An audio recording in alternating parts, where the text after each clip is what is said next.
Dr. Katherine Albrecht is our guest today, and the topic is surveillance technology and the threats posed by it. Dr. Albrecht is the best-selling author of Spychips. She works on the team of the private search engine and email service StartPage and StartMail, and has her own syndicated radio show on GCN, which you can listen to on KatherineAlbrecht.com. Thank you for joining us, Dr. Albrecht. Hi, well, it's really great to be with you. Good to have you here with us. Let's start out with the first question. Your book on RFID chips came out almost a decade ago, and in terms of surveillance technology, so much has been changing. Your warnings still ring true, but it seems we can add dozens of surveillance threats on top of the RFID chips, which you warned about. What are some of the strongest threats in your mind since Spychips came out at the moment? For example, is it still RFID? Now we've got issues with drones, Windows 10, which you've been talking about, these ubiquitous cell phone networks. What's on your mind at the moment? I think really all of that, you really did a great job of summing it up. So 10 years ago when, and actually it was more like 12 or 13 years ago, I was actually sitting in a meeting that I had crashed of some of the biggest corporations on the globe, and they were talking about plans to secretly put tracking devices into every object manufactured on Earth using RFID, which we call Spychips. And they had done some research and found that the majority, like 89% of people, were opposed to this because they didn't trust the corporations and the government not to abuse the ability to track people and identify their belongings inside their backpacks or figure out what color underwear they're wearing as they walk through a doorway. It was just creepy. And so their plan was to introduce the technology secretly and just hope no one would find out. And there are ways that you can put these devices, as we describe in the book Spychips. You can put them into the soles of shoes. You can drop them into the mold when the plastic is still liquid and the sole of the shoe forms around the tag, so there'd be no way to know it. And so, as you know, we went into a lengthy, probably 5-year opposition process with pickets outside of stores, legislation, testimony before the Federal Trade Commission, our best-selling book, Spychips. We really went, pretty much it was my full-time job, and we had 18,000 people on our team working with us to do this. And we were able to stop the RFID threat, which is very interesting because I've heard from people in the industry that we cost them $100 million by just basically alerting the public to this technology that people already didn't like. We didn't have to do much convincing that it was bad. I think people already knew that. But the very fact that there was an opposition movement against it forced these companies to drop plans to use it. So Gillette, we have boycottgillette.com, boycotttesco.com, which is the biggest grocery chain in England. We protested against basically any company that was using this technology. We protested outside of Walmart stores, and we got them to stop. What's interesting, though, is as I go back and I reread Spychips, a lot of what, I would say most of what we wrote about was before its time because we used the industry's own plans and we exposed those plans.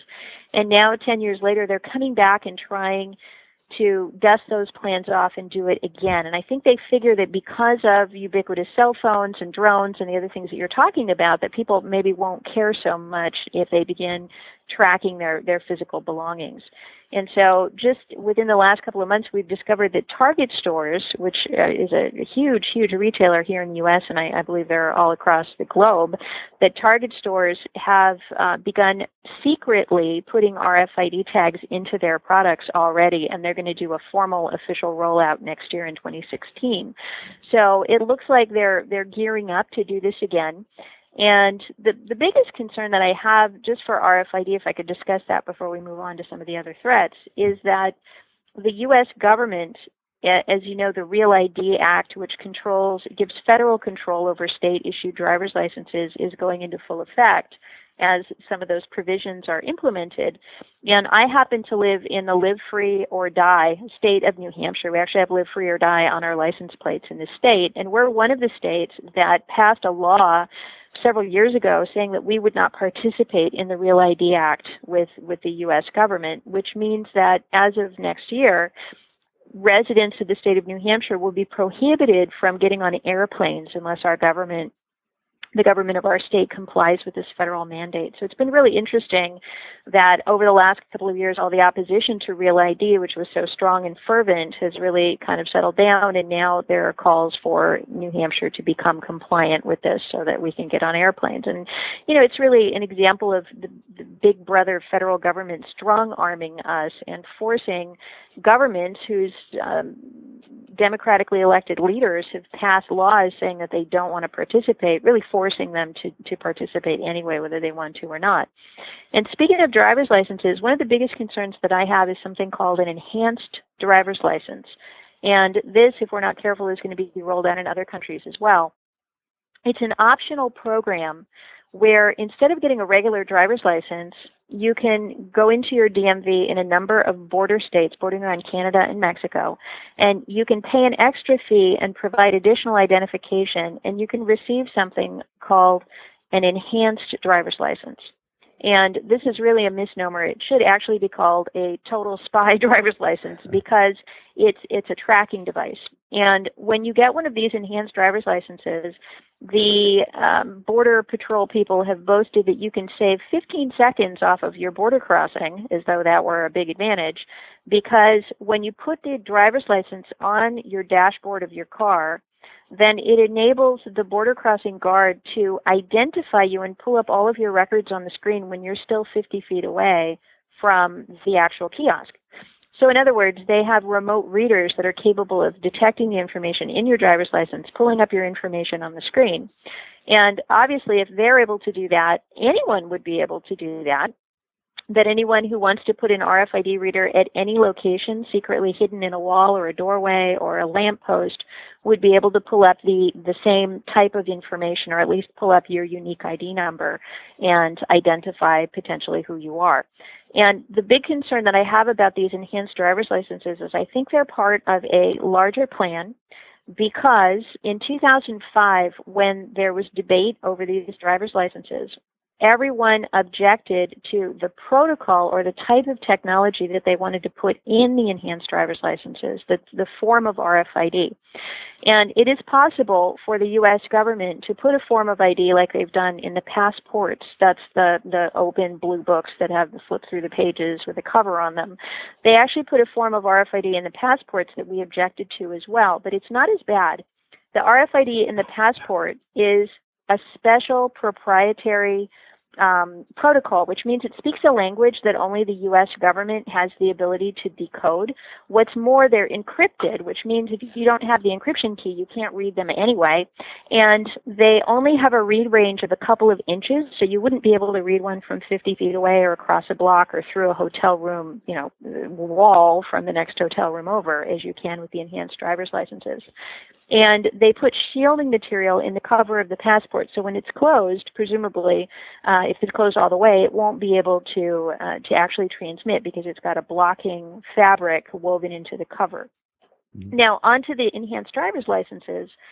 They have already been issued to hundreds of thousands of Americans, and I believe that there will come a time when they become mandatory for all Americans and all driver's licenses. And I think this is one of the reasons why the Real ID Act was such a big deal to the federal government, is I believe they want to have control over what used to be 50 individual states issued identity documents through driver's licenses.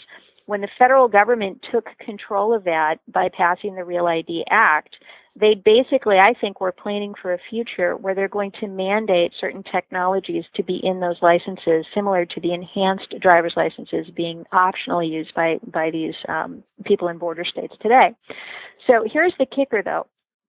Instead of putting a proprietary encrypted secure microchip into the enhanced driver's licenses, what the State Department chose to do is to put the same exact form of RFID in the driver's licenses that is being used in Fruit of the Loom underwear in Walmart stores and every other product in Target and everywhere where RFID is being used for inventory management and managing, like a barcode, managing products. So by choosing that insecure form of RFID, here's what they've done. They've actually guaranteed that every Walmart reader, whether it's in a doorway, whether it's in an underwear display, or whether it's in the hands of a minimum wage Walmart retail worker, is capable of reading your enhanced driver's license. And so what this means is that they've created basically the federal government is relying on the idea that retail and industry will create the reader devices and blanket the world with them, that they will be in every doorway, in every refrigerator, in every home, that they will be in every garage, every car, that they will be in every display, that they will be in museums, restaurants, theaters, libraries, public restrooms, elevators, every place that people go. It is anticipated that within a few short years, there will be RFID readers embedded in those environments in order to keep track of products. And for the U.S. government to have chosen that standard, it's called the EPC2 standard, for the U.S. government to have chosen insecure product tracking tags to put into people's secure driver's licenses, there's only one possible reason they would have chosen that particular form of RFID. It's because they want people to be tracked by all of those environments along with the products. So that means every time you walk into a Walmart store, if you have an RFID driver's license in your wallet and you haven't shielded it, which most people don't, then the U.S. government will be able to simply subpoena the records from Walmart, or heck, why subpoena them? Just ask for them, and they would, or build a back door into them so you can access them anytime. And they would be able to tell where all of the people of the planet are, or at least of the country are, pretty much at all times. Every gas station, every courthouse, every place that is a public space. You can even put these things in the woods. So there are RFID readers that are powered by vibrations from the trees in the wind that don't even have a power source, that you could put in the woods to literally detect when people walk by. So that's probably my biggest concern with RFID right now, is that it has been embedded into all of the enhanced driver's licenses, and it's also been quietly embedded into all of the credit cards. And what this means is that the very same RFID chip that can be in your Visa or your MasterCard or your Discover card or your American Express Wave and Pay card, that technology quietly has been incorporated into virtually all of the credit cards being issued in America today. At least every major brand has a Wave and Go or contactless version of their credit card. And the other thing that's quietly happened over the last 10 years is all of the cash registers in America and across the globe even have been equipped with reader devices that can pick up the signal from contactless credit cards with RFID chips in them. So this means that when you're in a taxi in New York and you see the little device on the back seat that you can put your credit card into, you no longer have to insert the credit card and read the mag stripe. You can simply hold the credit card within a couple of inches of the reader device, because it has an RFID reader in it, and it automatically reads that chip in the credit card. And when you take that to the next step, given that now virtually every retail store, grocery store, clothing store, taxi, gas station, even vending machines are now being outfitted with the ability to read contactless RFID cards, then if you take the microchip that's in the card, that's in the credit card, and you extract it from the credit card and you put it into a capsule of glass, you can actually inject that into the flesh of a human being. And there are hobbyists who all over the world have injected these microchips inside of capsules of glass literally into their hands. And those people are able to simply wave their hand in front of a cash register or a taxi cab reader or a vending machine and have the unique ID number, instead of being in a credit card, literally be in their hand. And they're actually buying and selling, well, they're not selling, but they're buying with a number swiped through their right hand. And what's particularly interesting about that is that this exact scenario was predicted 2,000 years ago in the Bible. It's actually the last book of the Bible, the book of Revelation. The Apostle John, who was one of the 12 apostles of Jesus Christ, had, as a very old man long after Christ had been crucified, he was traveling around that region and telling people about Jesus and about Christianity. He was arrested, and he was actually sent off to work in the mines. They were sent off in exile to an island called Patmos, which is off the coast of Greece. And it was there as an old man, some people say he was in his 80s when this happened, that he had a vision. And Jesus Christ himself appeared to him and said, I'm going to tell you basically how this whole show is going to end. And I want you to watch what I'm going to show you, and then I want you to write it all down. And then it's going to go, it's going to go on to your descendants, and people of the future will know what to expect. And one of the things he wrote in that book, which has now become the last book in the Christian Bible, the book of Revelation, is the story of John's vision. It talks about a time when all people on the globe, and it actually specifies everybody, and it says great and small, rich and poor, free and imprisoned or enslaved, so basically everybody, will be forced to receive a mark on their right hand or their forehead, and presumably that's if you don't have a right hand. If it's been cut off, you could put it on your forehead, in order to buy and sell. And they will be buying and selling with this mark, which is actually a number. So the concept that you could use a number, which is in your right hand or your forehead, to buy or sell, was inconceivable to John 2,000 years ago. He had a really hard time understanding how that could happen. And he was told, don't worry, these words are faithful and true. Write them down. And when the time comes, people will know exactly what it's all about. But you're not going to understand this, so don't worry. Just write it down. So he wrote it down, and 2,000 years later, this book has been preserved. I mean, you think about how many things were written on parchment 2,000 years ago that are still with us today, and the answer is almost none. But this is actually the number one most published book on earth is the Holy Bible, and it's right there in the last book, and it was preserved. And now we are the first generation for 2,000 years who is actually living in a time when it is possible to make a payment with your right hand using a number. Something that was, when I was a little girl in the 1970s, I couldn't even imagine how it would be possible, and yet here it is. And so the Bible refers to this number in the right hand as, quote, the mark of the beast. People have probably heard of that from rock music. It's the 666, or the mark of the beast, or the number of the beast, Iron Maiden, or the number of his name. Yeah. And basically, people are already today putting numbers in their hands. There was just a couple of months ago a guy in Sweden who, was in Finland, somewhere in Scandinavia, who held a press conference, a businessman, saying that he was the first person on the globe to receive one of these microchips with his credit card information encoded inside of it. I'm sorry, it wasn't credit card, it was his Bitcoin information encoded inside of it. And thus, he no longer needs to carry a wallet. He can simply wave his right hand and make payments using Bitcoins. So we are heading into this time, and I believe that all of this, the enhanced driver's licenses, the injectable form of RFID, the chips in the credit cards, if you think about it, what is it that you need to actually present to the world? Well, you've got to present your identity to prove that you're really you if you get pulled over, you want to get on a plane, and you've got to be able to make purchases in order to live in today's world. And so it's possible to take those two things, which are both security documents, and make them an actual part of your body so that someone else couldn't come along with a gun and steal it. They can't take the chip out of your hand. And it would make it possible for people to no longer have to have keys or wallets or really any of that. There's only one problem, and that is that the Bible warned that anyone who participated in this system will be permanently punished and cut off from God. So Christians are absolutely forbidden from participating in this system. And for many years, when I was even a child, I couldn't even imagine how you would buy and sell with a number, because in the 1970s, when I was a little girl, there were literally not even any credit cards. So when my parents bought things, they bought them with cash, or they wrote a check on rare occasion.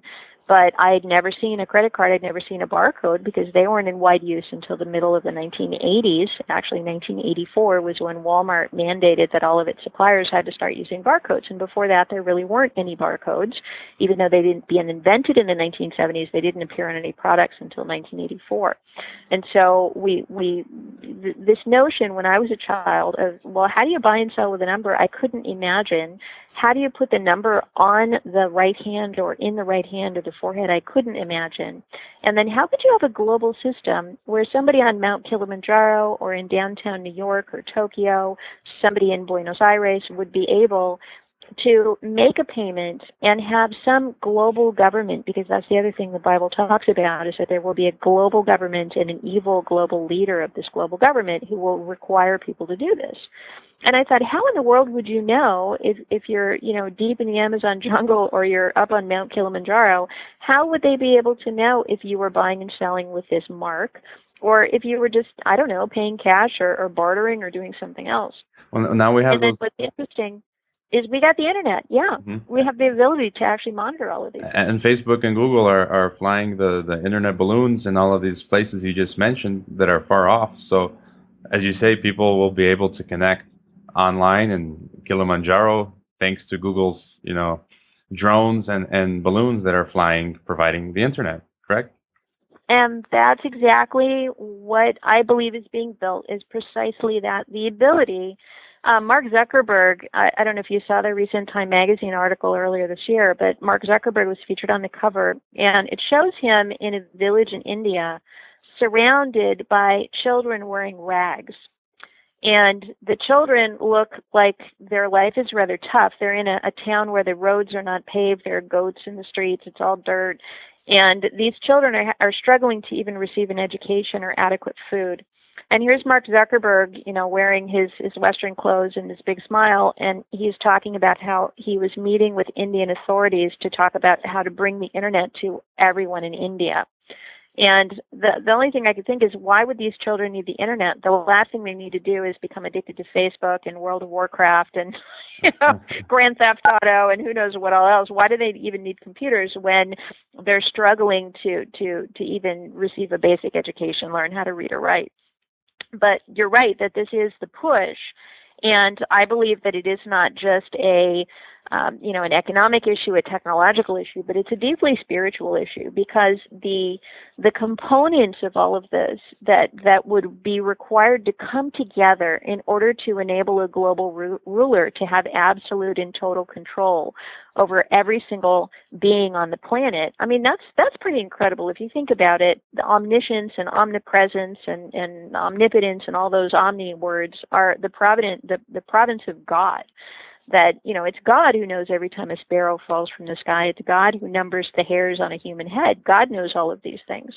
And what we have been building, what humanity has been building, is the capability to really have godlike powers, to monitor individuals, to know what happens in their homes, to know what words they speak, what they look like, what conversations they have, what their homes look like, every detail about them, every purchase they make. And all of this has been built literally within the last 15 or 20 years.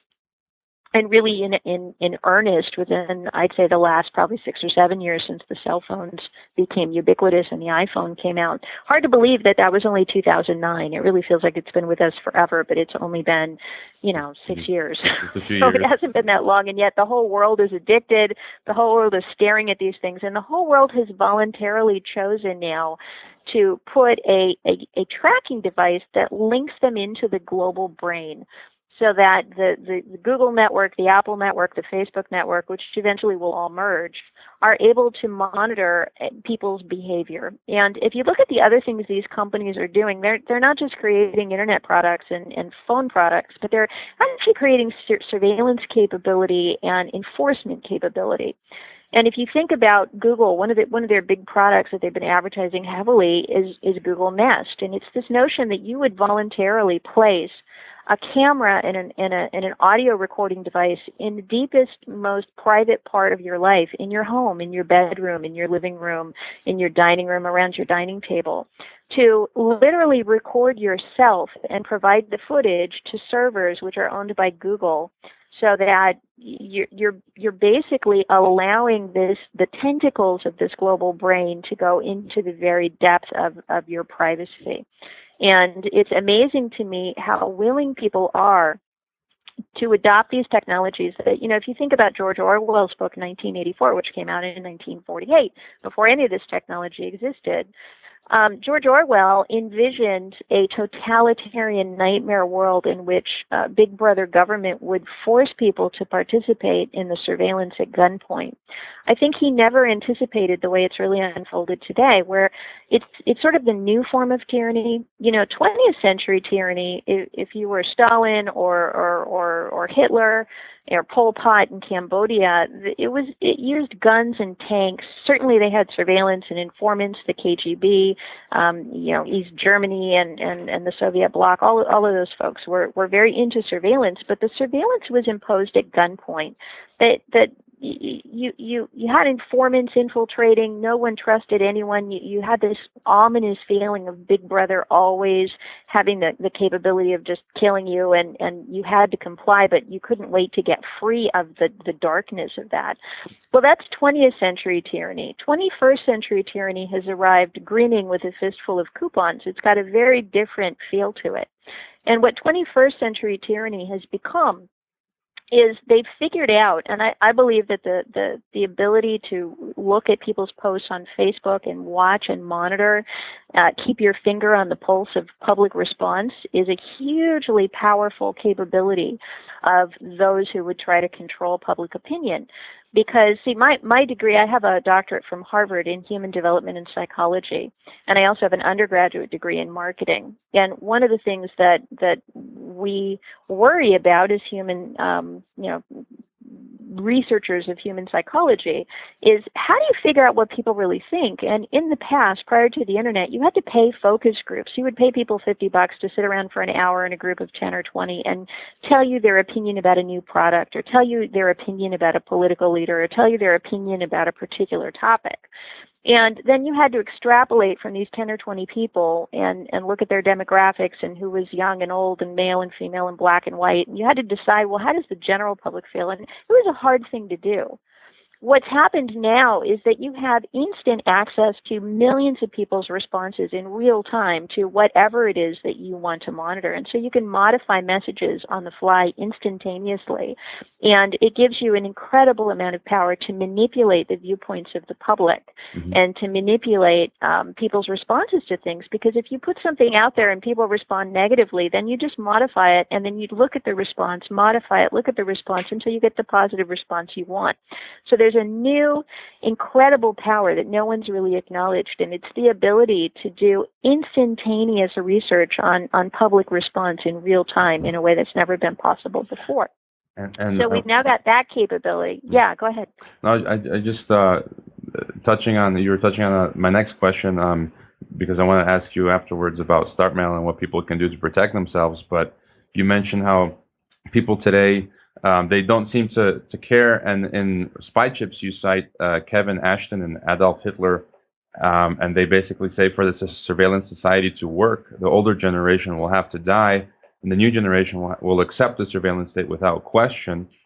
So, I mean, what would you say to people who say, that we're paranoid for worrying about these threats? And then you mentioned democide in your book, where I think a lot of people don't understand the nature of evil, and they forget the long view of history, as you've mentioned, these totalitarian regimes in the past, which, can always come back again, and they are coming back again in other parts of the world. So I think there are people in Iraq right now who certainly view the U.S. as a deadly totalitarian regime.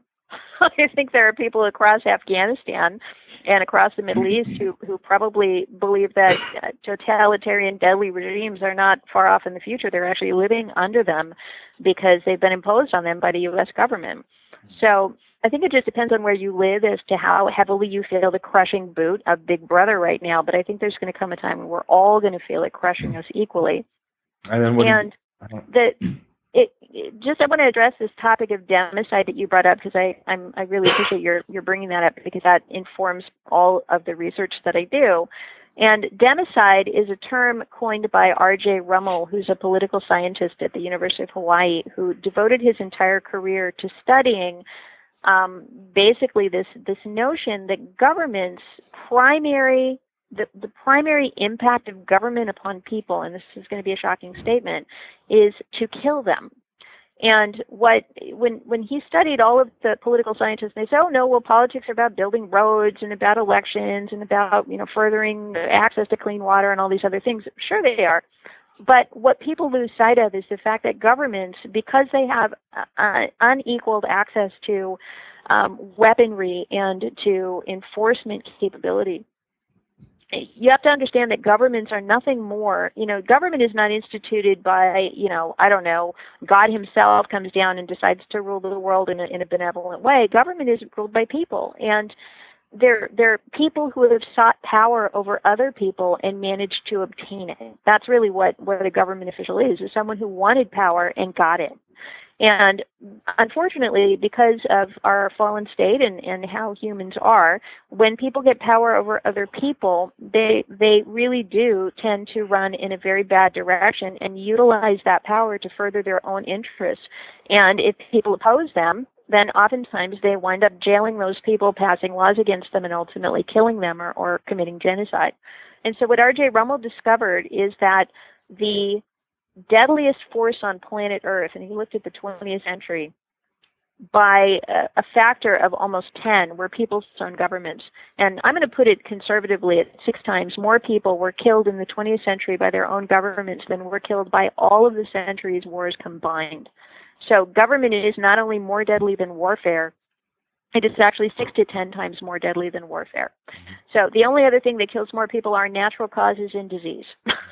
Other than that, no terrorist is going to manage to murder 60 million people like Stalin did during his murderous regime in the Soviet Union, or 20 million people, 15 to 20 million people as Hitler did during his brief reign. I mean, there's really a shocking statistic when you look at it. And so I think people need to be aware that the reason the U.S. government has been effective for 200 years plus is because it was based on a constitution that said we founding fathers recognize that government tends to take people's liberties away and stomp on them. And so a series of checks and balances were put in place to restrict government, to control government, to sort of hold the monster at bay and keep it in chains so that it could not restrict the liberties of the American people. And we've seen increasingly those constitutional protections being stripped away. They're called archaic. We don't need them anymore. Who needs that old 200-year-old stuff? We're going to find a new way to do things. And we've got to really resist that because it was wisdom that put those restrictions in place.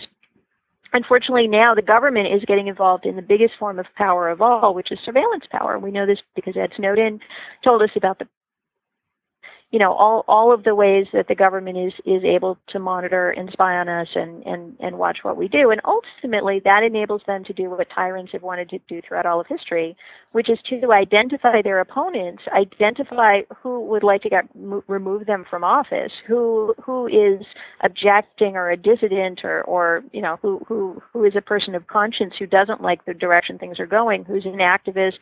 I myself have been the subject of a tremendous amount of surveillance in a terrible way.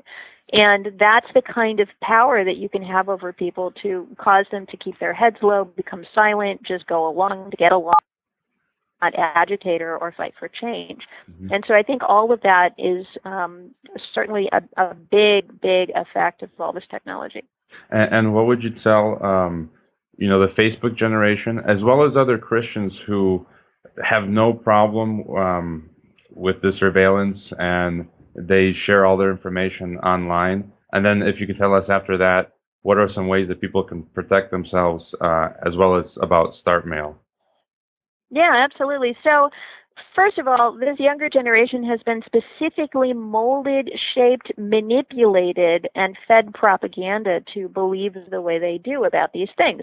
This is not a mistake. I was talking to a friend of mine who has a daughter in a high school in Texas. And in her English class, there's a big poster up on the wall, and it says, "A life not observed is not worth living." And I thought, oh my goodness, that's quite a statement. Unless observed by others, it's not worth living. Mm-hmm. I think this is one of the reasons why we see oversharing on the internet, why people are taking selfies even at funerals and tragic events. They're taking selfies. They're so focused on other people observing their lives that they're not even living their own lives. But this is all, the Big Brother television program that was out, 10 plus years ago, the notion of putting cameras into the home, the notion that being watched makes you a celebrity, that being watched is not about you being a rat in a cage being observed by Big Brother, but being watched, being on camera makes you like Marilyn Monroe. It makes you famous. It makes you important. You're beautiful, and cameras want to watch you, and people care about you, and they care about what you do. And I think for that reason, because our celebrity culture, which is a recent thing, it's only been around for since the mid-1800s and only in earnest since movies came out in the 1920s. This celebrity culture that filming and recording and watching and listening and knowing all the private elements of your life makes you important in a celebrity is a really twisted logic, but it's really effective. And so I think by having all these reality TV shows where, look, we can watch you in your own home having conversations with your husband and millions of people care what you're saying to each other, you're having that argument or you're doing whatever, that it causes people to say, well, I want to get a drop cam in my house. I want to record every one of my conversations and arguments because I'm beautiful and important too. And so this younger generation is being trained to become narcissists. Mm-hmm. They're being trained to be very focused on their own selves and their looks and their beauty and their importance. And it all feeds into this very deeply spiritually concerning move to say that people need to be monitored so they can be controlled. And ultimately, this is because something will be imposed on them, and there will be no place to hide. Once you have a drop cam in every home, and it's mandated by law that there's a camera in your shower in case you fall down, or a camera in your bedroom in case somebody abuses a child, or who knows what. Once it's mandated, and by the way, Google has a patent for the home of the future that I found earlier this year, and they actually talk about this, passing laws in communities that would mandate that there would be not even one single square foot of your home that was not under video surveillance. And they don't promote this to say Big Brother needs to watch you so there's no place to hide. They promote it so they say, well, if there's ever an intruder in your house, we need to make sure that law enforcement, government officials, university researchers, and marketers will be able to monitor what's going on in your home to keep you safe and want to be convenient. And they even talk about having sensors built into the alarm clock so that it would monitor your breathing pattern. It would know what time you went to bed and what time you got up in the morning. So maybe if you didn't get enough sleep, your car would actually monitor your driving the next day. And all of this is not even for your benefit. They actually have a little diagram in the patent that Google filed that shows how this information goes to all these third parties and how useful it's going to be for them to know everything. They even talk about parents, if you're missing your teenager, well, that's all right. We'll just flip on the locator because we'll know if your child is in someone else's home because everyone else's home will be monitored too. And we'll know every visitor who comes in the front door because they'll have to sort of take their little wristband or their chip implant or whatever and put it up to the reader and say, I'm now entering the Joneses' house. Or when you sit down to eat a meal, they'll monitor what the meal is, so they'll make sure that you're eating healthy. I mean, it's unbelievable, the amount of surveillance. And in 1984, I think if George Orwell could come back from the grave and look at what's happening today, he would not believe that his worst nightmare of intensive monitoring of people's personal lives has followed this new 21st century tyranny model, which is where people not only don't oppose it, but they welcome it and they themselves create it and participate in it. Mm-hmm. They themselves, see, if you were Stalin and you wanted to monitor all your opponents, how in the world, let's say you had cameras, mm-hmm. what would it cost you to buy all those cameras and then get jackbooted soldiers with guns to go to every house marching around and forcing people, screaming with their babies, crying, cowering in the corner to put these cameras in their homes? I mean, that would really be expensive and very hard, and people would hate you. What a better model to simply use all the new insights of social psychology and the manipulation the capability of television to convince people that it's a cool thing to put those very same cameras in their own homes. So that way you not only get them to willingly comply, you get a population that doesn't resist or oppose your imposition upon them, and you get a population on top of that is willing to pay you hundreds of dollars for the privilege of being monitored, and so you get rich at the same time. So unlike Stalin, who would probably go bankrupt trying to do this, mm-hmm. these companies, Google and Facebook and all these surveillance companies are making billions of dollars. In fact, they're the wealthiest companies on the face of the globe right now. And this is just sheer genius. Google has 21andMe, which is the DNA service. And we actually got, my husband and I got one of these in the mail. We're like, you got to be kidding me. They said, now we'll reduce it from $200 to just $99. You can spit into this little vial and send it back, and we'll analyze all your DNA for you. Won't that be great? And I'm thinking to myself, like, I'm going to pay $99 to give you all of my. That's the kind of thing that you'd have to send a tank to my house and have 50 soldiers with, major guns making me lie down on the floor to swab my mouth to get my DNA. And yet you're getting people to voluntarily give it to you and pay you $100. Nice work. Nice work if you can get it. And that's what's happening. So if you mandated 15, 20, 30 years ago that every single person in America had to carry a continual tracking device that located them to within 5 feet at all times, day or night, you would have had a revolution. This is a well-armed country. This country would have literally risen up in rebellion against such a mandate. But if you call it an iPhone and you make all kinds of addicting games and selfie sticks and make it a really fun way to document everything about yourself, then people not only don't oppose you, they welcome it, and they pay $600 for the privilege of having this garbage. Mm-hmm. So what's happening to young people? They've been brainwashed. They've been absolutely addicted to some of the most addictive stuff ever invented in the history of humanity. Do you know that addiction studies, which happened in the 20th century to discover why people developed unhealthy addictions to gambling and sexual activity and drugs, that all of those studies were turned around and used to build addiction properties into the technology. To build, Blizzard used it to build addictive qualities into World of Warcraft, which is why that game has destroyed hundreds of thousands of lives, including of my own friends who've lost homes and families and jobs and health due to the addictive nature of these things. So the next time you're at a restaurant, you see a birthday party, and half the people at the table are not even participating because they're staring into their phones. That's because that interesting, intriguing, I must look at my phone quality was intentionally built in there to addict people so that they would adopt these technologies and so that they themselves would place the chains and the fetters on their own ankles and the handcuffs on their own wrists so that they would become the property of the thing that's coming. And what are some tips you would give? For example, I started using StartMail as a beta user, and I really liked it. I had faith in it, and I think one of the things when it comes in terms of protecting yourself and choosing the ways you want to protect yourself and choosing companies is trust. And I felt I can trust StartMail because you were part of the team, and you're a Christian and you're a public figure and you're an expert on the topic. And so I trusted StartMail, and I've renewed my subscription as well as for my wife. We both use it. And what are some things that people can do to protect themselves from this type of totalitarian surveillance, so they can get a private email like StartMail, and what are a few other things?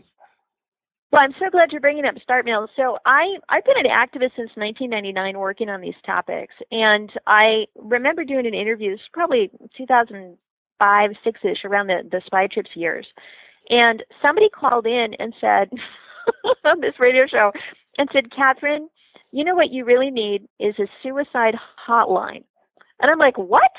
And she says, yeah, because you're scaring us all to death. And so we finish this interview and we go back to our lives and we're scared out of our minds and we have no solutions.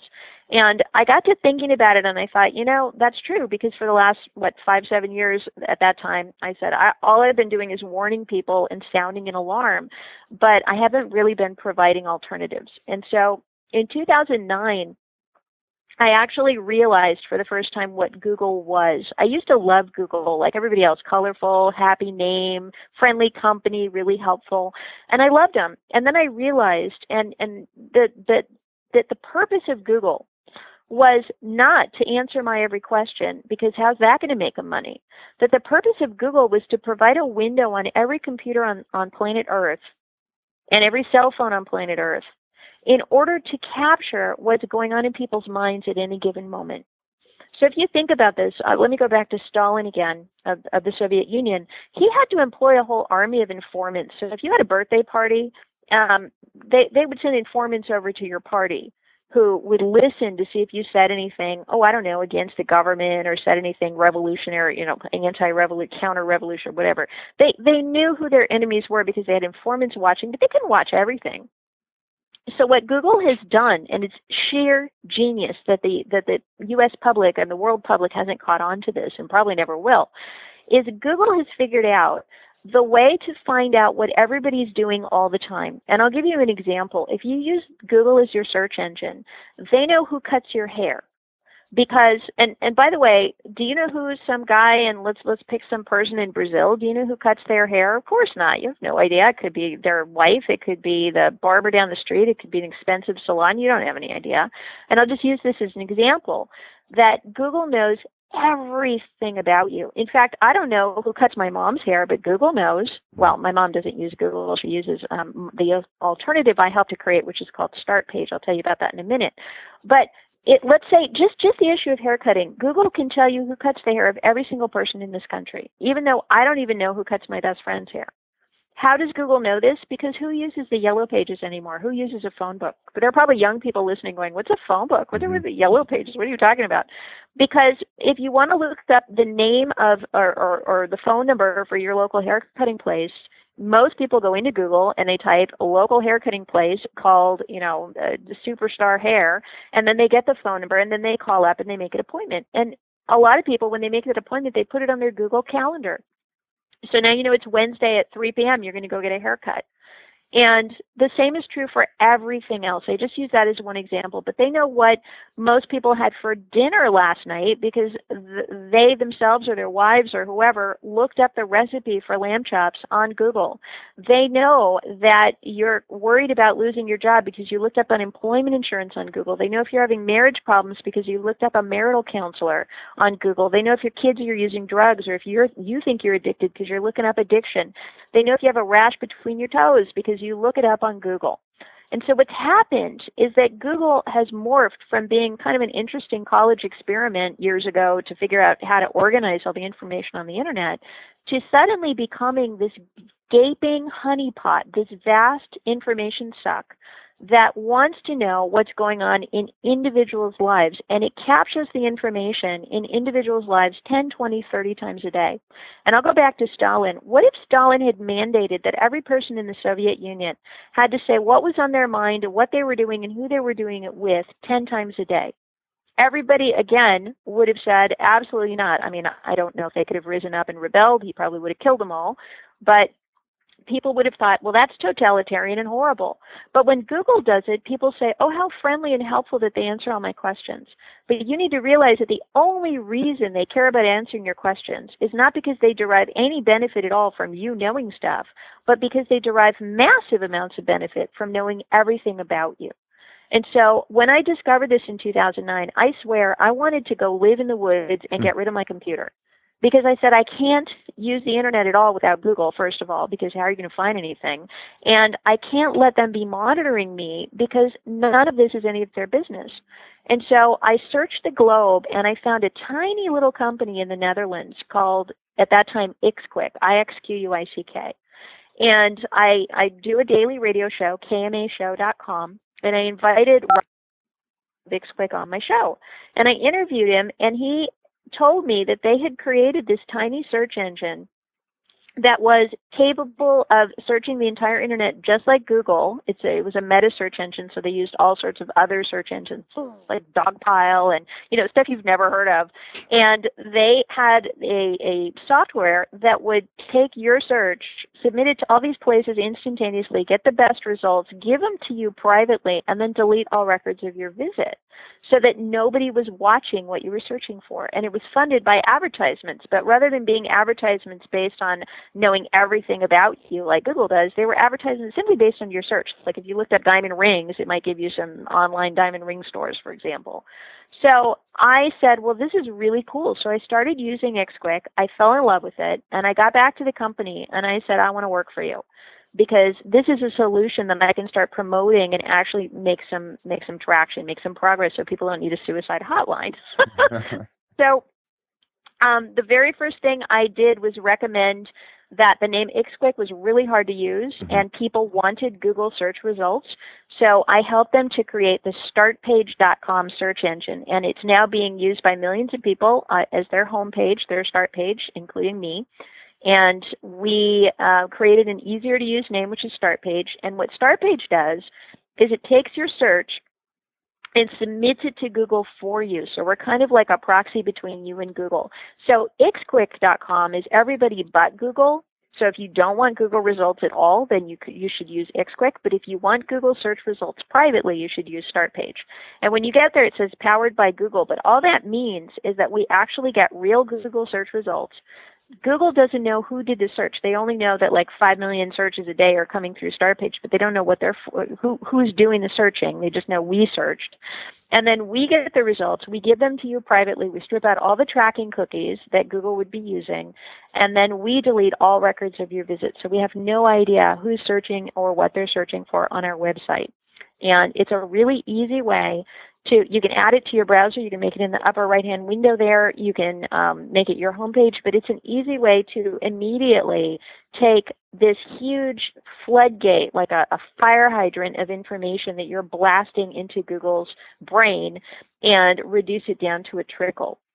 And so it's kind of an easy way to sort of dial back on the massive amount of information you're sharing. So if you want to look up who cuts your hair, and it's the hair place or whatever, then you can type it in. We submit it to Google. We get the answer. We give it to you, and Google has no idea who just searched for the hair place. So if they say, well, Katherine, who cuts your hair? Then Google will say, I have no idea because she never searches with us. Bummer. She's gone dark. So that's StartPage. And StartMail as well. I've switched over to it. My wife, and I'm not using Gmail anymore or Google, and it took me a long time to make that switch, and it's exactly for the reasons that you described. And I really recommend people look into that and check out. Well, let me explain StartMail. So we had StartPage for like 5 years, and then I said, well, what's the next big privacy problem that needs to be solved? And the answer is email. So in order to understand email, you need to understand what happened in 2004. So prior to 2004, we had Earthlink and Netcom and AOL, if people remember all those, and there was Yahoo back then. And all those email providers had really good privacy policies that mimicked the U.S. Postal Service's policies of we just deliver the mail, we don't read it. And so if you look back prior to 2004, you'll find that all those companies guaranteed you that they would never read your email. They just delivered it. And that's the way it should be. Then in 2004, Google, which was becoming a search giant at that point, got greedy. And what they said was it's not enough to simply know if people are searching for cancer information or unemployment insurance. We want to know, or unemployment services. We actually want to know what they say to each other when they think nobody's looking. And how in the world are we going to access, how are we going to insert ourselves, how are we going to be able to know what everybody says to one another? And so you got to realize this is a company that wants a drop cam in your home to know what you say to your wife when you're in bed together. All right, that's this company. So their desire for your personal information knows no bounds. It would be illegal for them to figure out a way to hack in everybody's email. So what they did was really brilliant and really diabolical. They said, tell you what, let's find out what the pain point is of people's email, and then we'll solve that problem, whatever it is.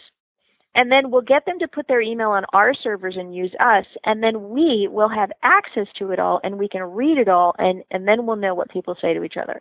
And so thus was Gmail born in 2004.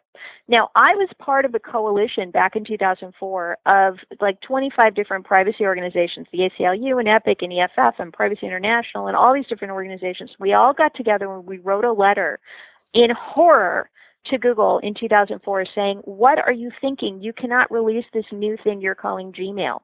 And by the way, the pain point that they found was people didn't have enough storage on their email. You may remember if you were using email before 2004 that you'd always get these messages saying, your account is full. You can receive no new messages. Please delete some messages. And so you were always having to go in and delete stuff because you couldn't hold much. or you'd email somebody else and it would say, sorry, this message was not delivered because the person's email box is full. Well, we don't see that anymore today. And that's because Google came along and said, oh yeah, they've only got 100 megabytes. Well, we'll give them a gigabyte of storage. And we'll give it to them for free. And that will lure everybody over so that they'll switch away from whatever they're using, start using us, and then we can read all their mail. And imagine how much we'll know. We'll know who they write to. We'll know when they write. We'll know what they buy because they'll get receipts through there.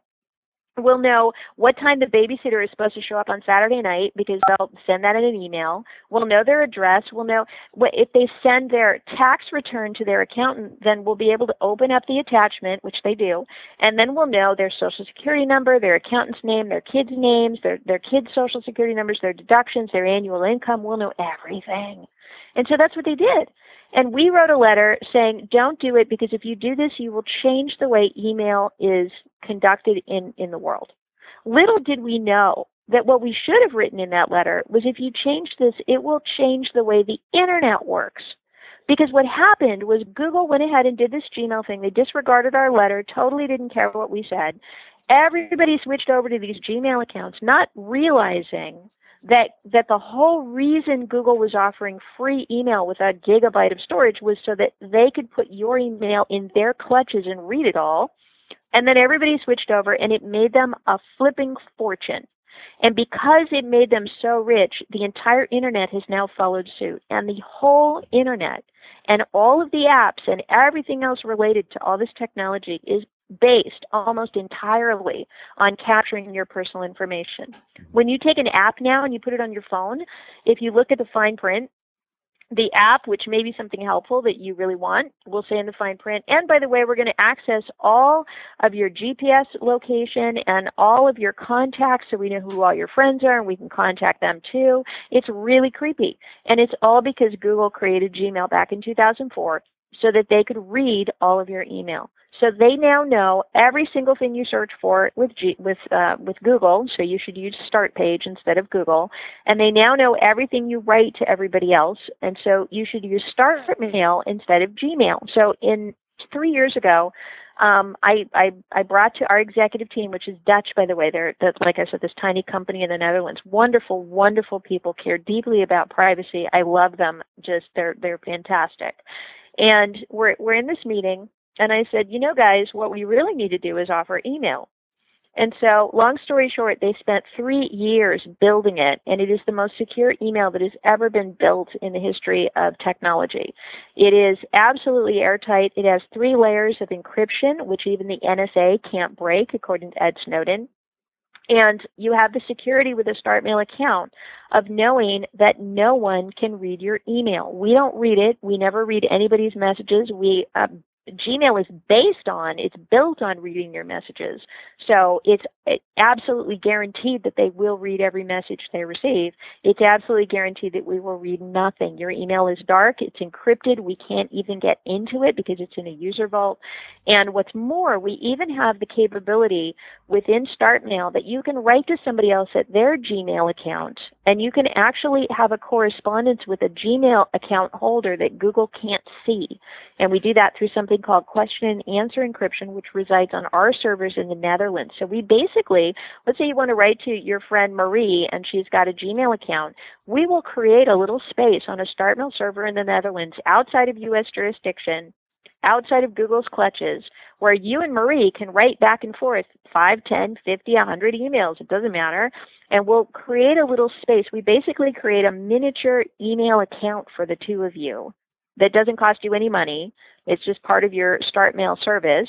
And that way, even though Marie is using Gmail, Google can't see what you guys are writing because we give you a space to have that correspondence on our servers.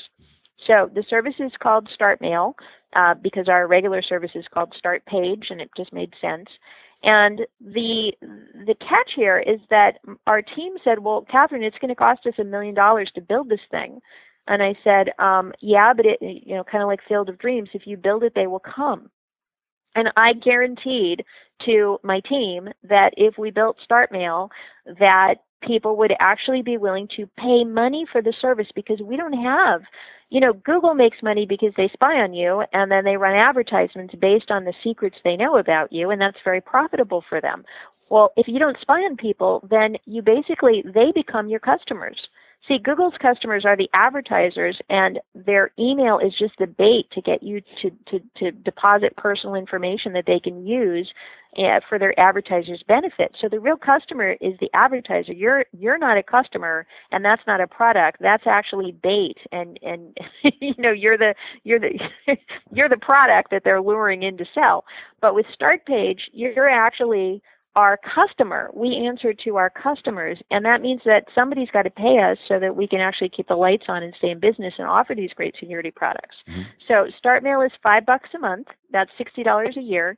You get for that 3 accounts. So you get your account and then 2 companion accounts that you could give like you did to your wife or your best friend or your business partner or your attorney.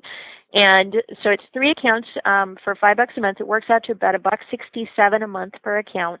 And given that U.S. stamps now, first-class stamps are 50 cents a piece, that's like 3 stamps a month, basically, in terms of the cost. And we just celebrated yesterday. We sent out a press release that we just hit our 10,000 subscriber mark. Oh, so we're really excited at 10,000 people. We've got a growing community of people who are using StartMail. We had 70,000 beta testers. So we've had almost 100,000 people enjoy using StartMail, and we're really hoping that people care enough about their privacy. I mean, for $1.67, you can't even get a cup of coffee.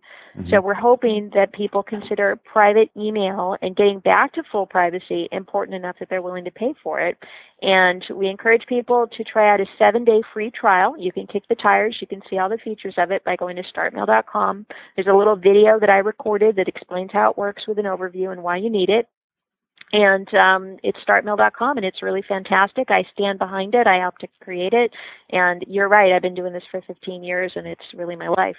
And we've run a little over time, but my last question, which I asked all of my guests real quick, is what words of wisdom would you have for the next generation of high school, university students, young folks who are entering unwittingly into a world running headlong into dystopia, as you've described it? You've given us a great in-depth overview of the totalitarian nature of surveillance, as I'd like to say. Well, I think it's a question of what's coming. You need to pray for discernment and ask God to help you see what's really going on, the tentacles of the thing that's building itself.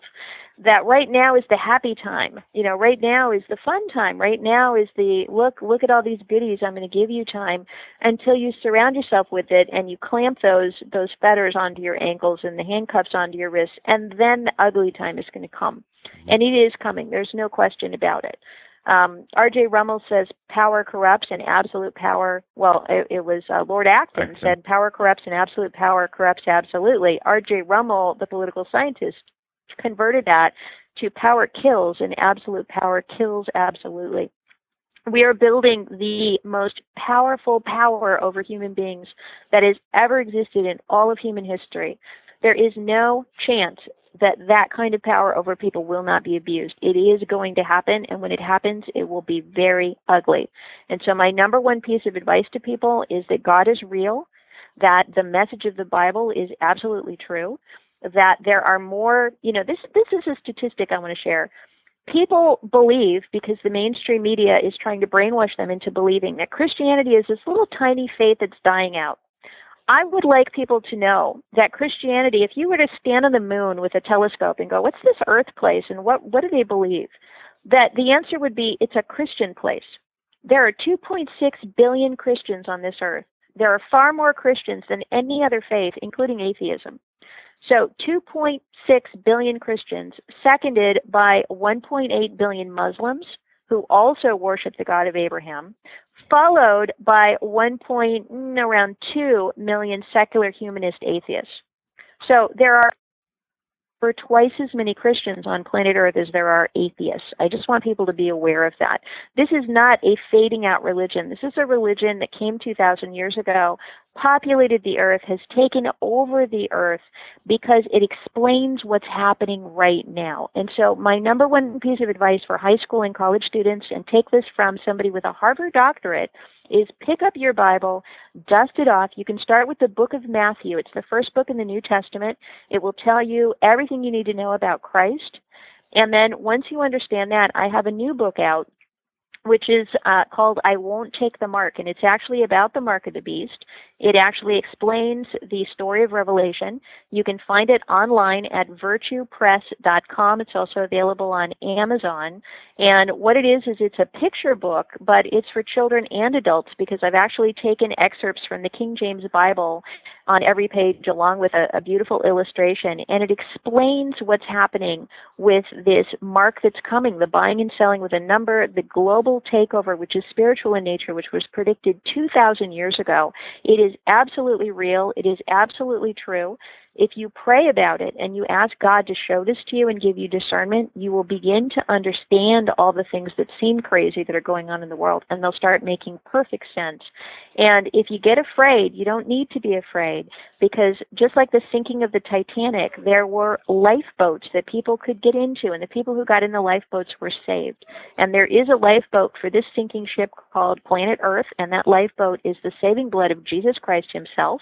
That lifeboat is available to anyone who wants to climb into it, and if you read the book of Matthew, it will actually show you how. So that's my parting advice. This is scary stuff. You don't need a suicide hotline. You just need God. Well, thank you, Dr. Albrecht, for your time. Great words of wisdom. I highly recommend people check out StartPage.com, StartMail, as well as your website and your radio show, which broadcasts daily, I believe. And that's KMAshow.com. I just want to remind people, KMAshow.com, or just my name, KatherineAlbrecht.com. And it streams right on the website, so if you don't have access to a local radio station, you can listen there. There are also several thousand hours of archives that you can access from that website as well. So feel free. It's all free, downloadable, tons of content on KMAshow.com. Check it out.